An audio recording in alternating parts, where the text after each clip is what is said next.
అందరికీ నమస్కారం. మా ఇంట్లో ఇట్లా నేను రిటైర్ అయిన తర్వాత ఇట్లా మిద్దె తోటలో ఇట్లా చెట్లు పెడుతున్నా. ఇక్కడ చూడండి, ఇవాళ మీకు టమాటా చెట్టు గురించి వివరిస్తా. ఇది మామూలుగా అయితే దీన్ని మామూలు టమాటాలేమో కొద్దిగా లావు ఉంటాయి, కానీ దీన్ని చెర్రీ టమాటా అంటారు. ఇక చూడండి ఎట్లా మంచిగా కాసింది మా ఇంట్లో. ఇది తొట్లోనే, ఇగో చూడండి చెట్లోనే కాసింది. ఇదంతా పళ్ళు కూడా మొత్తం చాలా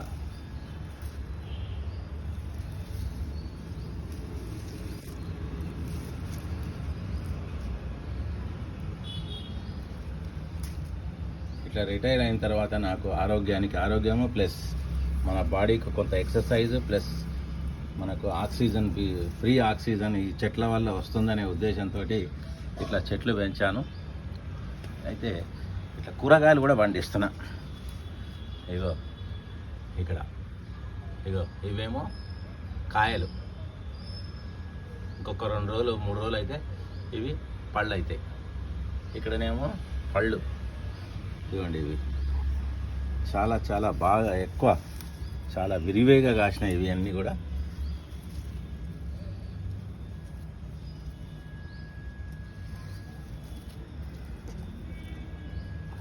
ఎందుకంటే రిటైర్ అయిన తర్వాత మనకు తీరిక ఎక్కువ ఉంటుంది కాబట్టి ఇట్లా మనం వీటితో నాకు మంచి టైం పాస్. ఇట్లా వీటికి చెట్లకు నీళ్లు పోసుకుంటూ, అదేవిధంగా ఇట్లా గడ్డి ఏమన్నా కలుపు మొక్కలు ఉంటే తీసేసుకుంటూ ఇట్లాగా టైం పాస్ చేస్తున్నా. దీంతో రోజుకు ఒక 1 అవర్, హాఫ్ అన్ అవర్ నుంచి 1 అవర్ దీంతోనే మనకు మంచి టైం పాస్ అవుతుంది. అట్లాగే మంచి ఆక్సిజన్ పీల్చుకోవచ్చు, మంచిగా స్వచ్ఛమైన గాలి వస్తుంది.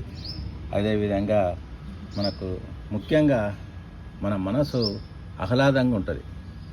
చాలా ఏదో ఆనందం ఇట్లా మనం పండిస్తే దీంట్లో ఏదో ఒక ఆనందం కనిపిస్తుంది. అది థ్యాంక్ యూ సో మచ్.